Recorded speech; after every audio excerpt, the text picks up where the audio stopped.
welcome to Pep Talks with Jeanne. I'm your host, Jeanne Pepper. I started doing Pep Talks as a way to inspire you to do intentional acts of kindness and to further the goals of #BlazeItForward. Since its inception, Pep Talks has evolved, and now I use it to interview people actively making a difference in this world through their volunteerism, community service, or careers.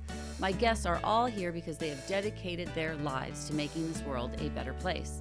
Join us as we delve into the hopes, dreams, and aspirations of these truly inspiring and hardworking people.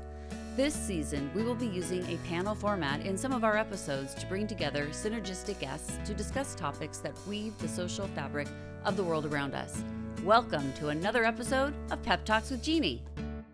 I'm so excited to have in the Pep Talk studios today, Chris Simonsen from the Orangewood Foundation. Welcome to our show, Chris. Thanks for having me, Jeanne. It's nice to see you again. It's great to have you here. It's taken some time to get you here. Sorry about that. Yeah, we're kind of busy with quite a number of things at Orangewood right now. That's right. You have a lot going on at Orangewood. We're going to talk about that. For those of you who don't know what Orangewood is a foundation that helps kids that are in the foster system transition into good housing. Is that right? Yeah, we've been around over 40 years, and our first project that we started with was partnering with the county to build an emergency shelter for foster youth. So when they're removed from their homes, it might take a few days for them to find a relative or a foster family for that child. So the county needed a facility to house those young people, so Orangewood Foundation was created to take in donations from the community to build that facility. And that was back in the 1980s. And in 1985, they finished that project. They raised $8 million and opened the facility. And the county has run and operated that facility from 1985 to today. It's still operating with about 75 to 80 young people in there waiting to be placed. So after that, though, our board of directors said, well, should we just shut everything down? We finished our project, and unanimously they said, look, foster youth have so many areas that they need support in. Let's continue on. Let's see what more we can do. And so Orangewood Foundation today, now 40 years later, has created a number of programs to support foster youth, former foster youth. But 10 years ago, we actually just opened up our organization to any teen or young adult that is in need and needs resources. We have some specialized programming for victims of human trafficking or survivors of human trafficking. But anybody can come to our drop-in center and get some support. Oh, that's really something. So when I first became aware of Orangewood, like in a really big way, was when our son Blaze was missing. And there was a point, and this was at the very beginning of 2018. And when Blaze was missing, there was for those of you who are not aware, there was a big manhunt to find him. There was a lot of county resources that went into that. And after 10 days, they discovered that they discovered his body not far from our home. But the day that we discovered that, we decided that we wanted our friends who had been so kind and helpful to us during this whole horrifying time, that we wanted to use the resources that we had there and then to ask our friends to donate to a cause that would help all children in our county. And Orangewood was the name that came up. And I was familiar with the programming, but I was not intimately involved, and nor did I know specifically what Orangewood did. But I learned very quickly. But I learned that you needed to do some work on your website, because we crashed your website that night with $25,000 in donations from probably over 100 different people that tried to donate that night. Yes, I remember that well. A lot of transactions coming through all at once, and we had a little bit of an issue that we had to correct the next day, but we were just glad to be part of, that journey with you, and that's how we met. And Gideon has raced with me in our Orangewood Challenge, and we've become friends. And it's nice to see something good come out of a tragedy, and getting to know you guys and being involved in some of your days of service, has been really special for me personally and for Orangewood. Yeah, yeah, and it's been really special for our family because we love seeing the fruits of what came out of something so terrible. To see children being helped and to see your foundation thriving, it gives us a lot of joy. Well, thank you. So yeah, and I always like seeing you. And at this last fundraiser that you did, I didn't realize it, but I was at your table. You invited me to attend, and I was at your table with your keynote speaker and Adam Brody. Yes. Who I would love to, who is going to be on this show Good. next season. He's an amazing young man. He is an yes. amazing young man, but I was so honored to be at to be at your table, and I just think that I think the world of you and what you do. So I'm just really glad that we have you here to talk about it, so we can get the word out and I love that, and maybe raise even more money for Orangewood and possibly crash your server again. We would love that. Yeah, I mean the need unfortunately is not declining. Just in the month of May, we had 60 new young adults come to our drop-in center seeking services that we had never seen before. And, it's challenging out there with the economy and rents going up and just all the different things that are going on. A lot of young people need assistance. And most of them are from Orange County, but we're even seeing young people from other parts of California, even other states. So the word is out there that Orangewood is a safe place with good people that can help you with your needs. And so we do need more support. We need more volunteers to cook in our kitchen for our young people. And maybe we could talk about that later. Yeah. But there's lots of different ways people can get involved, including sending us money to crash our website. Okay, but you need people to cook. I like cooking. Yeah, we serve, so our drop-in center at our headquarters is a place where any young person can come and get assistance. Most of the young people we see are experiencing homelessness, have unstable housing of some kind. And so first we're just trying to build that trusting relationship with them to show them, hey, we're here to help. We address their basic needs first, get them a meal, let them do their laundry, take a shower, just kind of get some sleep in our Zen room, whatever they need to kind of just decompress. And then slowly we'll build that relationship with them and then get into their goals and their situation. Do you have any place that you can have stable housing? We also have a small drop-in center that's focused on human trafficking survivors, people currently being trafficked, or those at risk of being trafficked. So those young people, once again, we want to bring them in, help them feel comfortable and safe, and then start working on what their situation is and how we can help them. And, last year we served around 1,000 young people in our drop-in center. This year we're going to be probably 25 to 30% higher than that. So every year we're steadily seeing more and more young people looking for help. Yeah. Are there homes for these kids, or do they want them? Well, these young people are over 18, and not all were in foster care. They're looking for some type of housing, most of them. We do have shelters in the county, but a lot of them are full, and young adults aren't really adults. They're 18 to 25, and when they've had a lot of trauma growing up, it stunts their development and their emotional intelligence and all the things that make an adult. So to put them in adult program doesn't really make sense, but to put them in programming with children also doesn't make sense. So they're in this kind of awkward in-between spot where someone like Orangewood Foundation, who just specializes in teens and young adults, we can craft programs that are more specific to meeting their needs and understanding where they're at emotionally and physically. And that's what makes our programming different, is it's geared towards that age group only. And that's why it's more effective than, adult programming, for example, that they might have tried before. Yeah.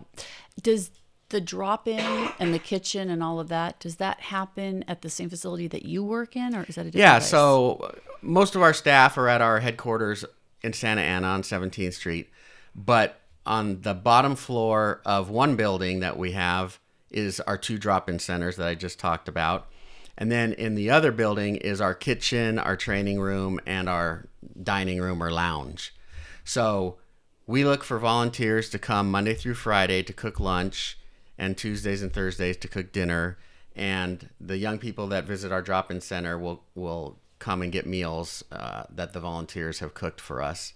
And then we pack up all the leftovers in to-go boxes, and as young people come throughout the day, we can give them a meal to take with them. So we need volunteers, church groups, companies, sororities, fraternity, whoever. We need people to help come in the kitchen, and you're helping us, but the people that come volunteer in their groups of 5, 6, 7 people, they get a lot out of it. They feel good about giving back, but it's also a great team building activity. They get out of their offices and come and do something good, and they enjoy. They don't normally cook together, right? Yeah. They're doing their work together, so it's a win-win. I think that we're going to have to do a PeppTalks field trip. Excellent. That'd be great. I think so too. We'll come in with the crew. Yeah, you can talk to some of our volunteers that are cooking. I think it would be fun. Yeah. And we'll help. We can even join the crew and cook. Absolutely. We would love that. That'd be great. So, yeah. How did you get involved with this organization? Do you have kids? Well, I have 4 kids. Yeah, they're all young adults, not even young adults, 35 to 25, 2 girls and 2 boys. And I guess I always was involved in youth programs with all of them and all their activities. I coached soccer, I coached baseball. I ran Indian Guides and Indian Princess programs for 16 straight years with my kids, including running the whole program twice for the Mission Viejo YMCA. So I've always worked with young people. I love working with them. But how I got to Orangewood was really just kind of a fluky thing, but maybe you'd say it was meant to be, and fate. My background's in finance, which is pretty unconventional for a CEO in the nonprofit space to have a finance background primarily. Most come through the program area or the development fundraising area. I had built my career in finance to the point where I was at AAA, a $3 billion organization, and I was the CFO of the organization. And I had been there, I don't know, about 10 years, I would say. And it was a very demanding place to work. Worked a lot of hours. It was challenging. It was rewarding, and I learned a lot, and I liked my job. But it got to the point where, my kids were ages 1 to 10, and they had all of their activities going on. And when you're working 65, 70 hours a week, it's really hard to balance everything, and it was starting to take a toll on me. And I wasn't sure what I was going to do. I was 40 years old at the time, and I didn't know if I could stick it out another 15 years to retirement age at 55. So one day I got a letter on my desk that a nonprofit needed a chief financial officer, and those letters never made it to my desk. The secretaries would get them and throw them away. So I said, this must be something I should look into. I never heard of Orangewood Foundation, knew nothing about foster youth or homelessness, really. And so I went for an interview, and they were asking me, what are you doing here? We're this little $7 million nonprofit. You're at this humongous place making all this money. And I said, well, I got to get my life back in balance. And I love your mission. This seems like a great place where I could contribute a lot. They had this idea to build a school to get more foster youth through high school, because only 60% graduate high school. So I thought that would be an amazing project to be a part of and help them with. And so I went through the whole process with board members and everybody, and they were all asking me the same questions. And they finally decided to make me an offer at 30% of what I was making at AAA. And I took it, and it was the best decision I ever made. Been there 18 years now. It's just been wonderful. I was involved from day one of building our school, and that's just now an amazing place where we're teaching 825 kids every year how to get into careers, how to be good community citizens. And most of these kids are on free and reduced lunch programs. The majority of our students are Hispanic because we're based in Santa Ana, and many are the first in their family to go on to college. We graduate 99% of our kids, and 94% of them go on to college. And so, projects like that, and then all the other programs that we've added over the years, our programming for human trafficking survivors, and all the things we've done, it's just been very rewarding 18 years for me. Very impressive. Okay, so I didn't understand this, so I want to make sure everybody else who's listening does.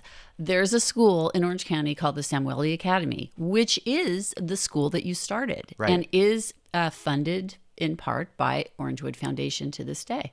Correct. Okay. Yep. Yeah. It's a public school, so we get a lot of our funding from the state and federal government, but we also do some fundraising because our school is different. It's not like a traditional school. It's project-based learning. So all kids have a Chromebook. They work in groups in all of their classes because to learn by doing is a much more effective way of retaining information and actually learning. So we did a lot of research before we developed our curriculum and found that that was the most successful model. So that's the way we do things at the school. We also have a design and engineering track at our school because those are high demand jobs that we think would be great for our kids to get into. But then we do a lot of other things to add extra supports. And for that, we have to do some fundraising. Our class size is around 23-1, where most high schools are 35 or 40-1. We have free tutoring every day. We have a work-based learning program to expose our students to different career paths and opportunities because many of them come from families where their parents don't have professional careers. And so we're trying to expose them to everything that's out there. We have an alumni program because when these kids graduate high school at our school, most of them, their parents didn't go to college. So we need to provide them a lot of support, especially their freshman year, to help navigate, what's college all about? Hey, I had this problem. How do I fix it? What resources on campus should I be going to talk to? So all these things have made our school very successful. But the one component of our school that we always wanted to have was on-campus dormitory for foster youth students that go to our school. So we're a public school, but foster youth get in automatically based on our charter. And our goal is to have as many foster youth attend our school as possible. We've graduated 100% of our foster youth students since we opened our school, which much better than the 60% national average. But foster youth can live on our campus during the school week and then be connected to a foster family on the weekends. So it's a very unique foster care model that took us 6 years to get the state to approve. And it's up and running. We don't have as many young people in the program that we would like. We're doing some other things now to get more youth into the actual program called the Youth Connected program. We need more foster parents for that program so we can take more youth in. But the youth that have gone through the program, amazing results. We have 3 of them graduating this Friday, tomorrow, from our school. One of them has been with us since their freshman year, 4 years. And that's rare for someone in foster care, a teenager, to be at the same school their entire high school career and have the same living situation because foster youth, especially teenagers, move around so much. So that was the goal for us to give them that stability to help them educationally and emotionally, just not have to be bouncing around so much. And all 3 of those graduates, they're all going to college, which is fantastic. So we're really excited about the school, and it's ranked in the top 5% of high schools in the country. So we're doing something really good there. That is amazing. What is the capacity of the residential program? So we can serve up to 32 residents. And like I said, we've got a few new programs that we are just launching to bring in some more teenagers that can take advantage of the program. So it was never meant to be a large program because there's only just so many teenage foster youth in Orange County, and many of them are in good situations and and have a stable housing situation. But for the ones that don't, this program has been very effective. Have you had any students in the charter school that are neighborhood kids end up in the residential program or end up in the foster system? So the residential program is only for our foster youth students. Most of our students, though, are just from the neighboring areas, Santa Ana, Garden Grove, Anaheim. Yeah. Yeah. It sounds like a model maybe for maybe other states, other counties would want to have a school like this. We have had lots of visitors to our school. There's a school district in Pennsylvania that comes out almost every year and brings a lot of staff to see what we're doing. We've had visitors from Sweden, from Ireland, all over California. So it is a really great model that's having incredible results, and we would love for it to be replicated all across the country. I think our education system is a little outdated, and I think the way we're doing things is more engaging. Kids love technology. They love working together. It enhances their social interaction skills. At our school, after you finish your projects, you have to orally present that, not just to your teacher and students, but we bring in people from the community to kind of assess your skills. So by the time they're done and have graduated, they've done 60, 70 oral presentations, which is a great skill to carry into college. So just doing things that make sense in the long run, doing them in high school, and it's working. That's very cool. What do you think about vocational programs, and do you offer that also? Yeah, we have a lot of clubs, I would say. We have our design and engineering track, which encompasses, especially engineering, trades. They build mini houses and learn how to wire them with electrical outlets and switches. And we have an auto tech club. And so, that's an important avenue for all young people to explore. Not everybody's going to go to college. It's not for everyone. You can have a very lucrative and successful career in all sorts of different industries that don't require a college degree. So we always counsel our young people that is an avenue they can take. Yeah. And we at Orangewood Foundation have a dedicated workforce development program that we started 4 years ago called the Lyon Workforce Academy, named after General William Lyon, for young adults that did not go to college or are not college bound. And we have partners in the community that take them on as entry-level employees after they've interviewed them, and they're learning trades and getting into sustainable careers with livable wages. So if anyone out there needs entry-level employees that are really anxious to work hard and get into a career, we need partners. We want to give our young people more choices. So you can go on our website and look up under Lyon Workforce Academy and see that program. So that's the Lyon Workforce Academy.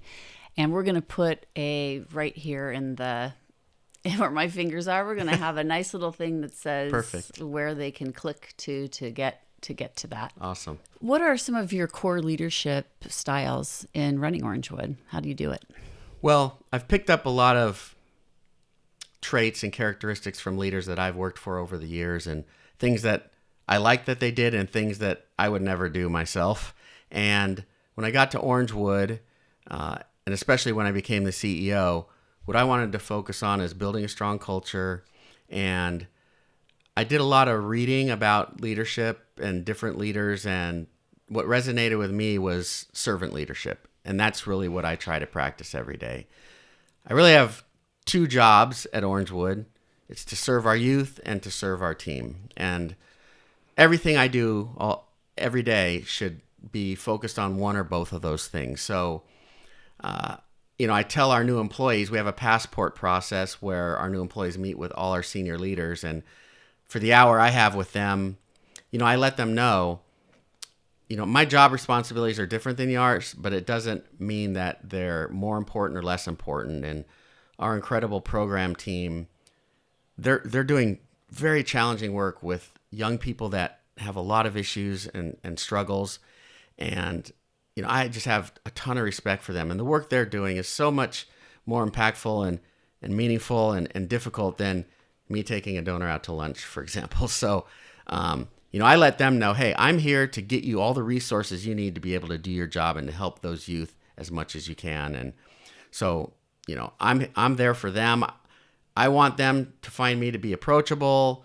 And we have, when I talk with them, I focus on how I got to Orangewood and who I am outside of Orangewood. And I want them to do the same with me. So at the end of that conversation, we found that we have some things in common. So if we do see each other, I can ask them about their cats or their dogs or their favorite team or, if they've been on any hikes lately.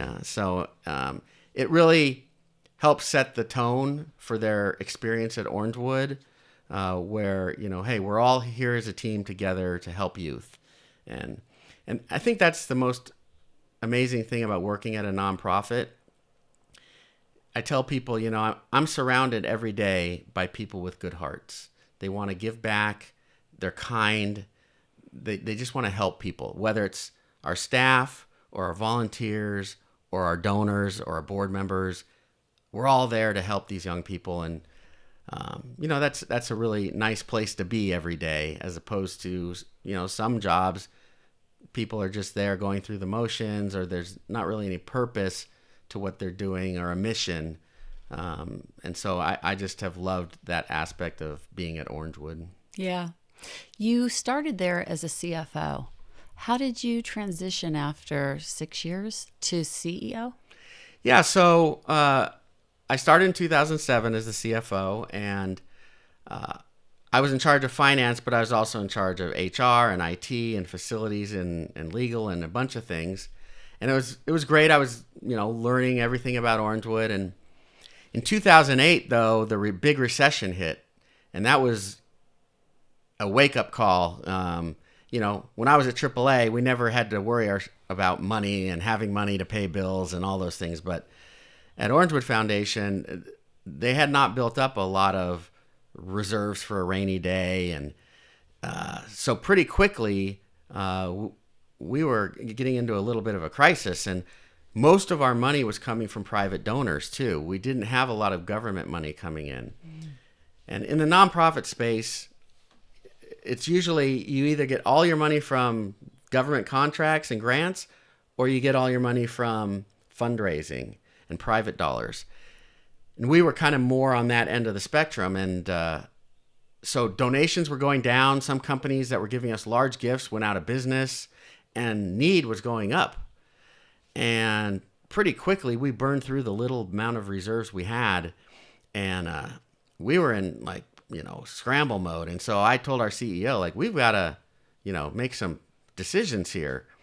So we had to freeze our salaries for 3 years. Some of us took pay cuts. We had to scale back some programs. We had to lay off some staff. We had to get rid of our 403B match. I mean, we were doing a lot of things, and we still were maxing out our credit line at $500,000. And this went on for a year and a half. I mean, it was just really challenging. But we finally came out of that and around 2010, 11. And then right around that time, we just get our head above water and we buy a piece of land to start our school project. So timing may not have been perfect, but in some ways it was perfect. It was time for us to get moving on that project. And after the school got built and opened in August of 2013, our CEO left right after that. And so the board, some board members in particular, especially my finance committee, advocated very hard for me to get that job. So I actually had an interim role for 6 months because, there were some skeptics on the board because I was a finance guy, and could this bean counter be out there raising money for us and developing relationships? And but in that 6 months, I showed them, hey, I can do this. I have a real outgoing personality. I love meeting people. I love building relationships. And so I've been very successful at fundraising over my years at Orangewood. And so I'm glad they gave me that opportunity because it was unconventional. There are not many CEOs of nonprofits in Orange County that came through the finance track. I'm kind of a unicorn in that way. So I love being the CEO. My responsibilities are different every single day. I get to meet so many wonderful people and help all of our teams within the organization, help our youth. Does it feel like work? Nope. I tell people that all the time. Like, yeah, I'm out there just basically trying to help young people, move forward. And I never dread waking up in the morning like, oh, I got to go to work, or, it's just such a joy, like I said, to work with people every day that, we're all focused on our mission and doing good. And, and the youth are inspirational too. We have young people around us all the time because our drop-in center is where our headquarters is. So you get to know these young people and you get to see their progress, and, they're not invisible. Like, they're human beings. They're part of our community. And sometimes all they need is just, hey, how you doing? What have you been up to?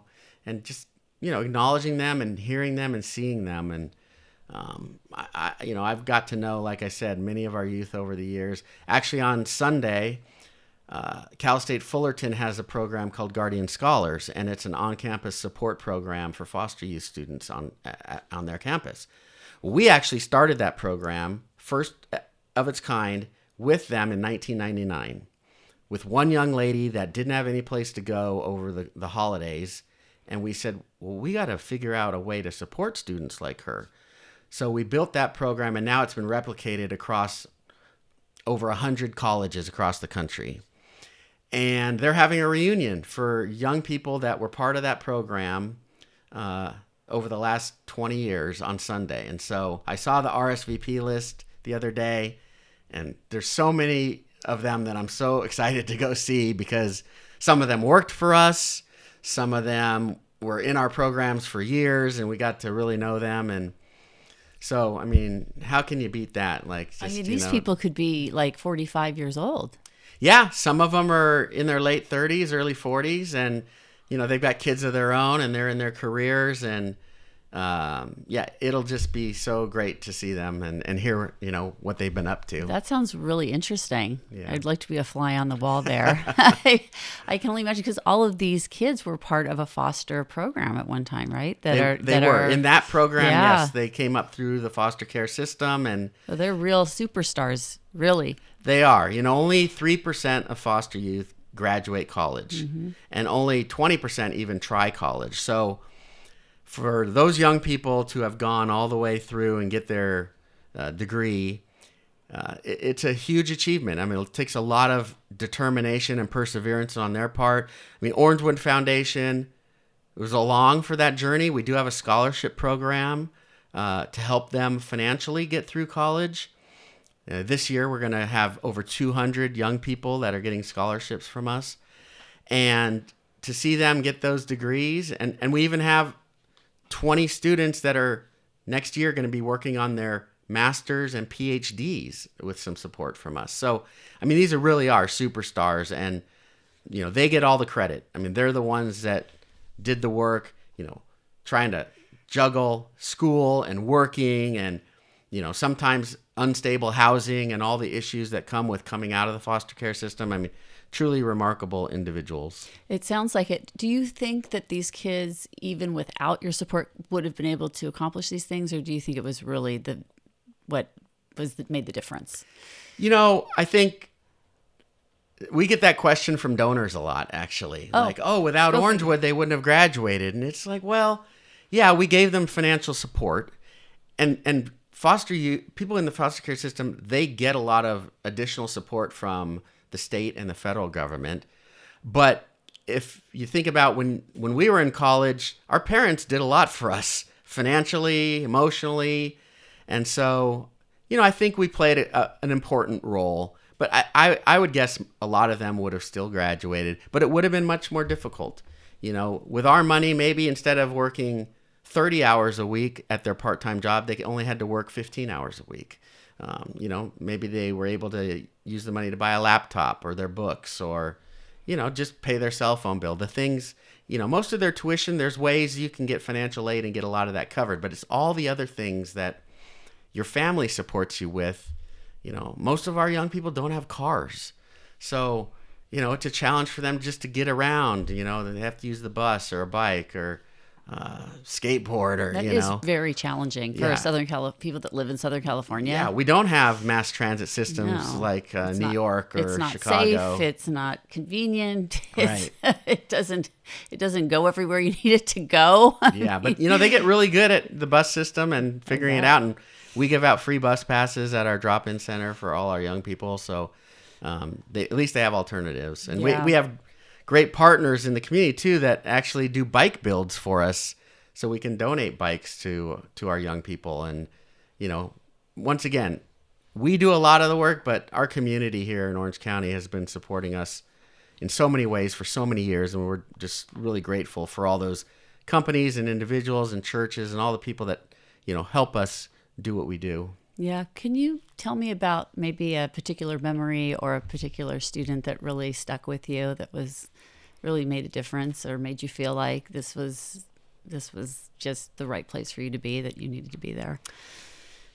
Yeah, this goes back a number of years, but we had a young man that would come to our drop-in center almost every day. His name was Angel, and his senior year of high school, he was homeless, living in a park, and he did get through high school and get his degree, but after that, he really just didn't have a plan.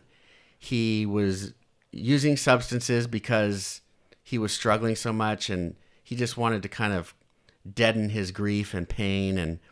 But he would come to the drop-in center, get basic resources from us, food, groceries, and our staff started working with him, and ultimately we found some housing for him. And with the encouragement of us and his sister, he got into a sober living program.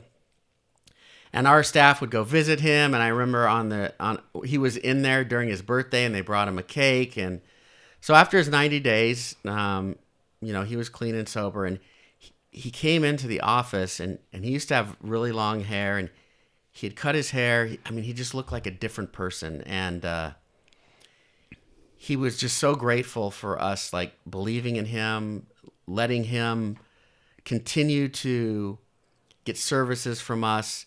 Because there was a time where he was very combative, and we actually told him, look, you need to take a month off, and we're not going to provide services here on site. We'll come meet you in the community, but you're having a negative impact on the other young people and our staff, and you really need to think about your behavior and your attitude.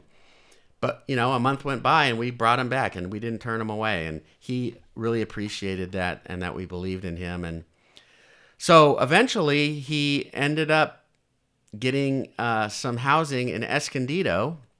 He got a job as a manager at Papa John's pizza place, and he started building a life. He met a beautiful young girl along the way, and then he got promoted there at the pizza place.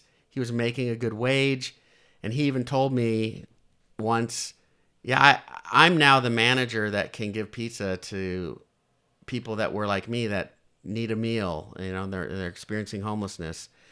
He bought himself a car. He's gone back to school. He got his AA degree. He's thinking about working on his bachelor's. And this is all over the course of 10 or 12 years. The journey of a lot of young people we serve is not just a straight line up. Like, they have a lot of missteps. They change their mind. But eventually, a lot of them finally get tired of that struggle all the time, the life that they've been living. And the light bulb goes on, and they say, hey, I'm ready now to really focus on school or a career, or let's really find me some housing. And so, yeah, he's just someone that was very special to me.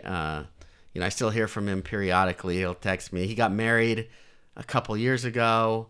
They're very happy. And, he didn't, he wasn't a superstar like some of the kids we were talking about as far as getting a master's or a PhD. But you know what? He's contributing to the community. He's happy with his life. He's married. He's got goals.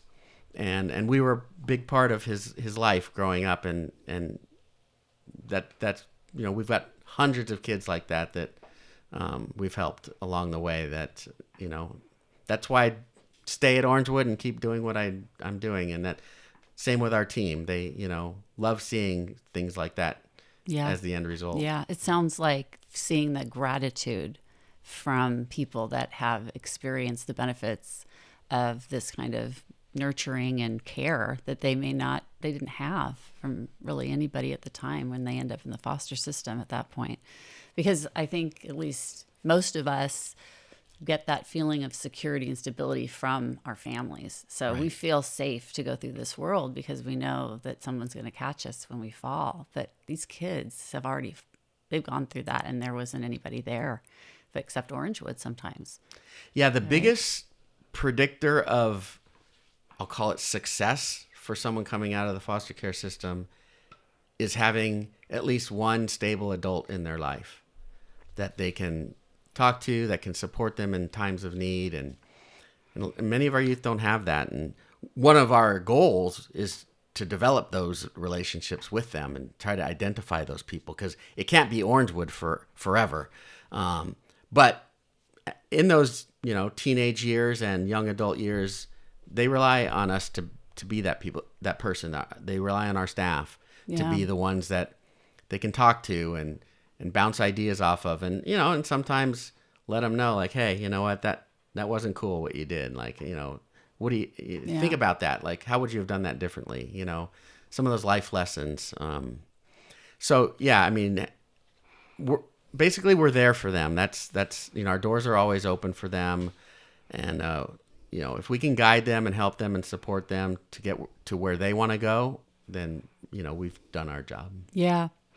Do you have any programs or programming for the public to be able to learn how to help these kids and perhaps come in and have one-on-one experiences with them, to bond with them or help them? Or Yeah, so we run a program called the Independent Living Program, and that is something that for young people in foster care at age 15 and a half, the county and their social worker has to start figuring out a transition plan for them when they turn 18.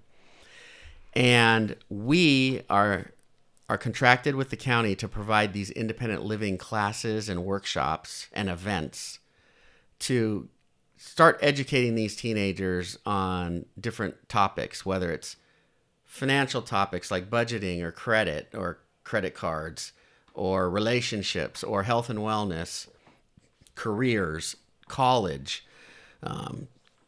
We run these classes and workshops, and we need people from the community to help us with those. So we've got different banks that come in and do workshops on credit or budgeting, and we have other people that come in and talk about their careers, or we have people come in and talk about relationship or safe sex, whatever the topics are that are relevant for teenagers.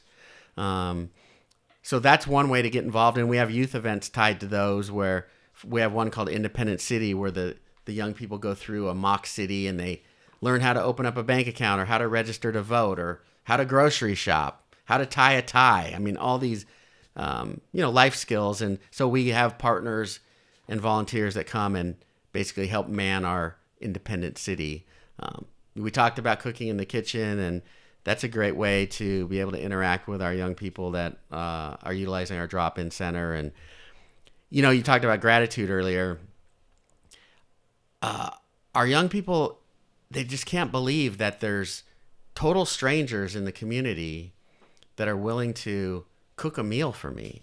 Like, they just can't. It's a hard concept for them to get their heads around. Like, they think aren't they getting something out of this? Like, why would they be doing this? And it's kind of an interesting thing that happens.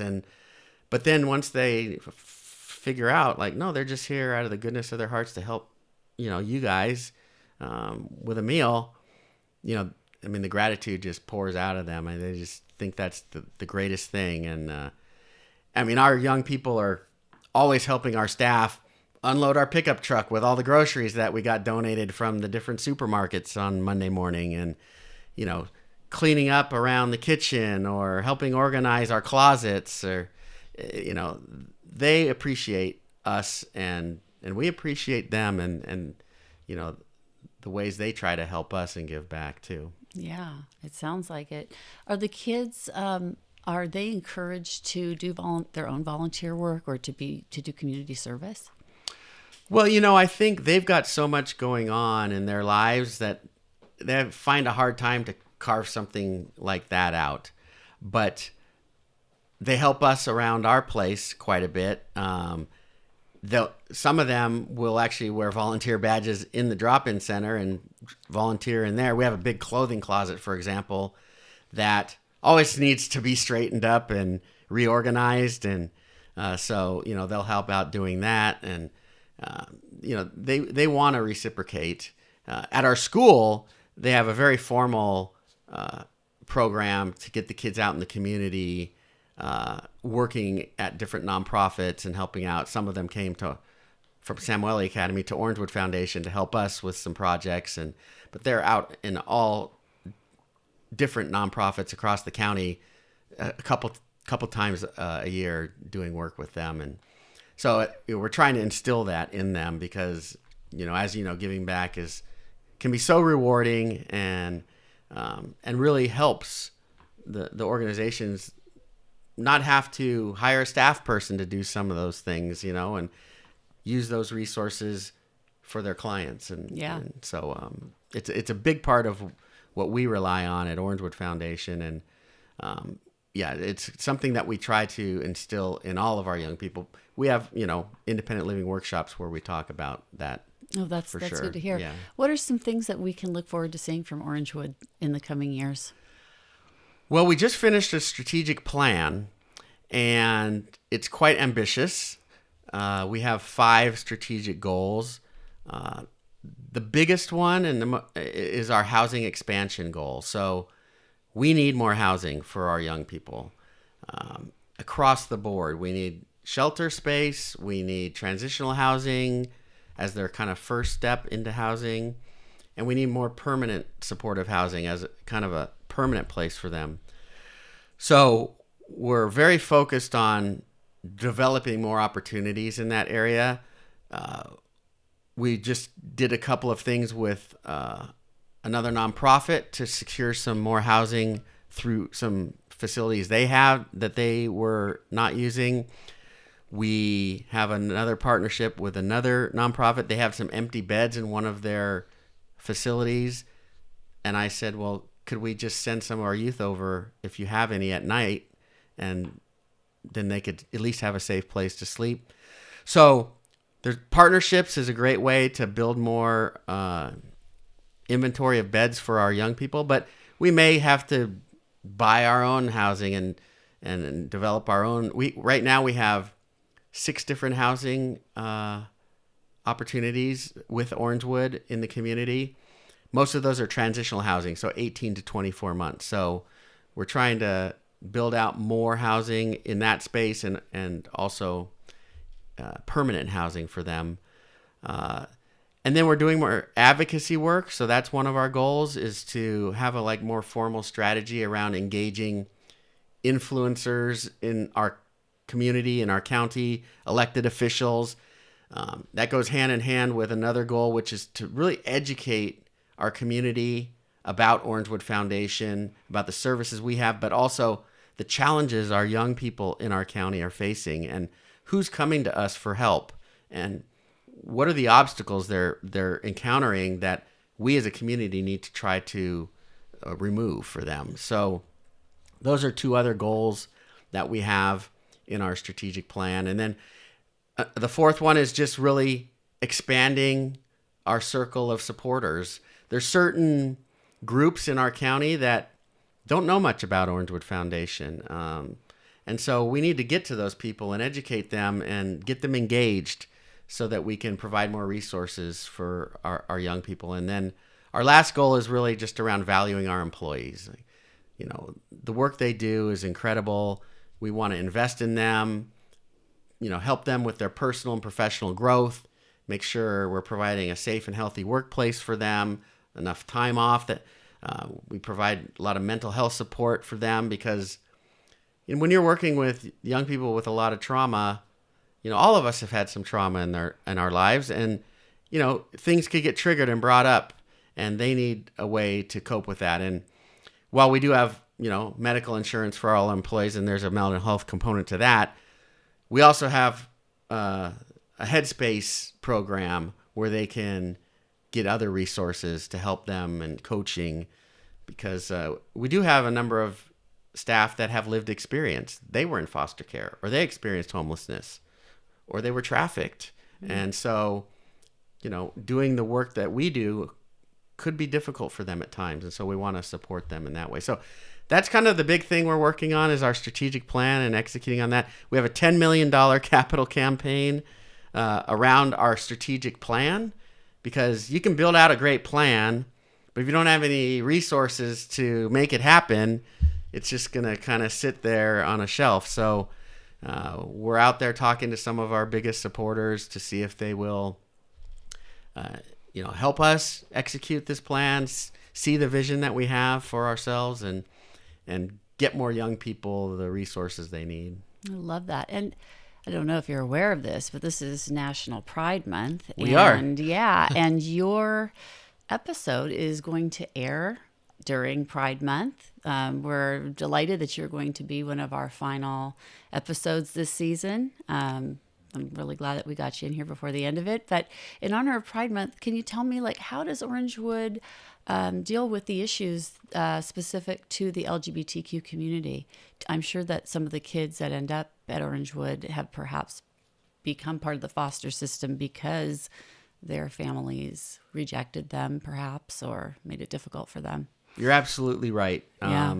We do have young people whose families didn't understand their LGBTQ status and who they are as a person. And there is a higher percentage of LGBTQ youth in the foster care system versus the general public. Fascinating. So yeah. It has been a focus of ours, and we actually just in November of last year got some dedicated housing for LGBTQ youth, because sometimes when they were in other programs, other housing opportunities, they would get bullied or they would get harassed, and they didn't feel like there were people there that understood them. And so we went out of our way to try to find a safe place for them where they could build a community around our housing that we secure for them. We partner with the LGBTQ Center. Gay for Good is another organization. One of my favorites. Yes, they're fantastic. And we have a number of our staff that are LGBTQ, community. And so that helps to be able to have a staff member to talk to about that. And we're, our doors are open to anybody who's struggling with anything in their life. So, as long as they're a teen and young adult, we've got resources for them and we can support them. And the LGBTQ population and community is no different.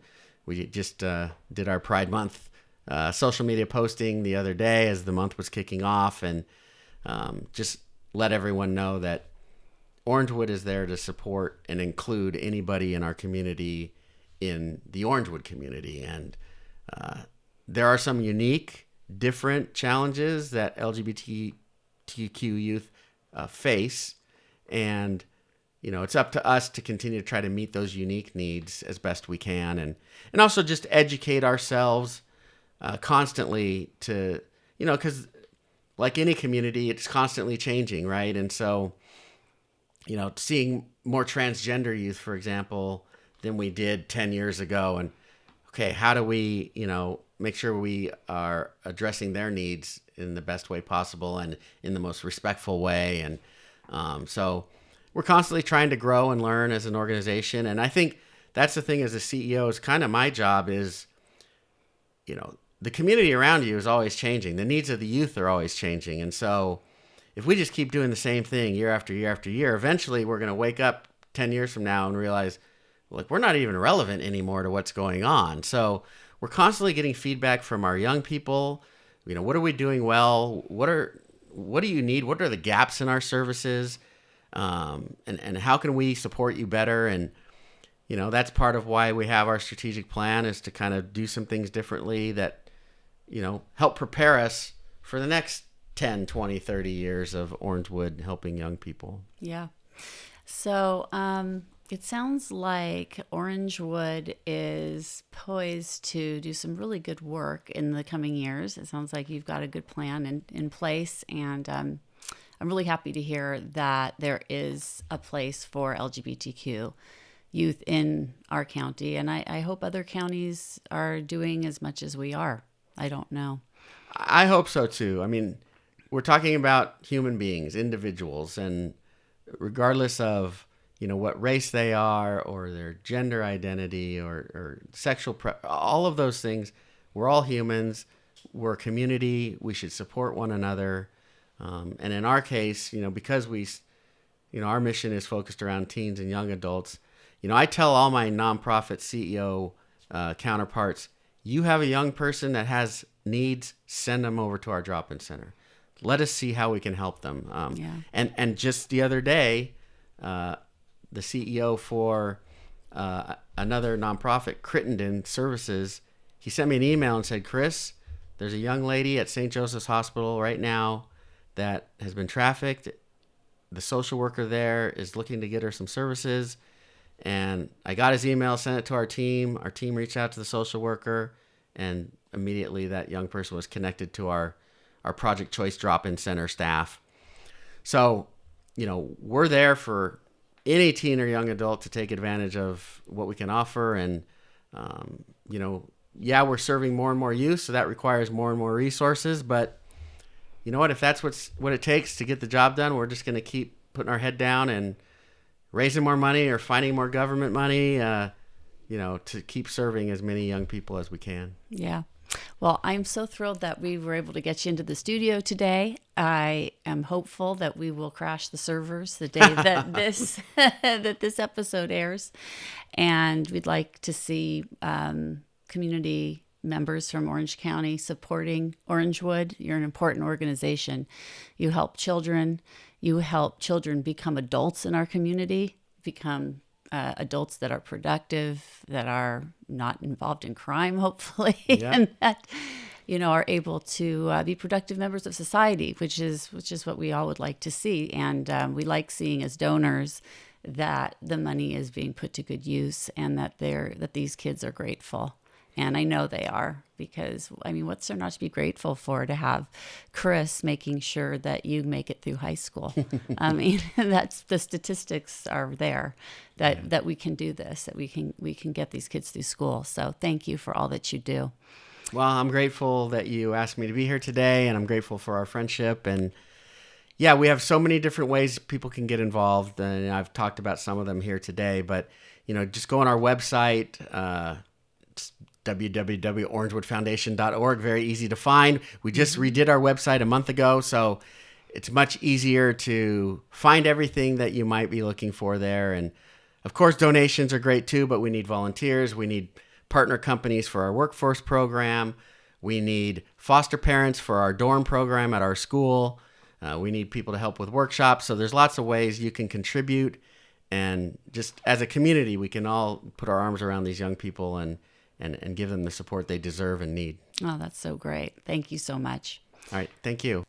#BlazeItForward is a campaign my family started in 2018 after our son Blaze was murdered. #BlazeItForward provides the inspiration to thousands of people to repair the world with intentional acts of kindness. If you would like to learn more about Blaze and how you can make a difference, check out www.blazebernstein.org or join our Facebook group at #BlazeItForward. You can also check out my website for this podcast at www.PeppTalksWithJeanne.com. There you can follow along with my podcasting adventures and learn more about my fascinating guests and their passion projects. I would like to thank all of the volunteers who help make my philanthropic endeavors a reality.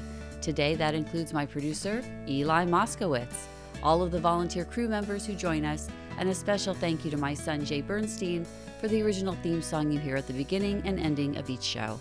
This has been another episode of Pep Talks with Jeannie. Until next time, keep on making this world a better place.